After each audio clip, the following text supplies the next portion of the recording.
Selon le gouvernement, la clause distincte de l'accord qui permet à Israël d'agir dans le sud du Liban en cas de violation, c'est la principale différence entre cet accord et la résolution 1701 de l'ONU, rédigée en 2006.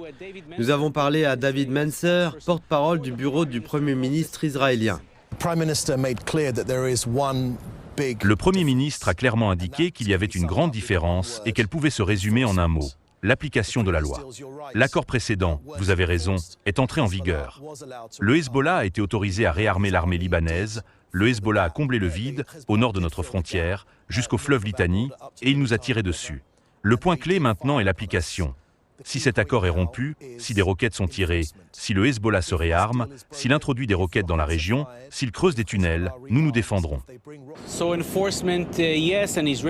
Ainsi, les forces israéliennes sont toujours au Liban et je peux vous dire que le Home Front Command a levé de nombreuses restrictions pour l'ensemble de l'État d'Israël, à l'exception des communautés frontalières du Liban, où les restrictions sont toujours en place. Israël veut encore se donner un peu de temps, quelques jours de plus, avant de pouvoir dire que cela tient, du moins pour l'instant. Le Premier ministre lui-même a déclaré que le retour dans les communautés frontalières était un processus graduel, quelque chose que nous commençons lentement et progressivement et qui prendra un certain temps. N'oublions pas que de nombreuses maisons de ces communautés frontalières ont été détruites.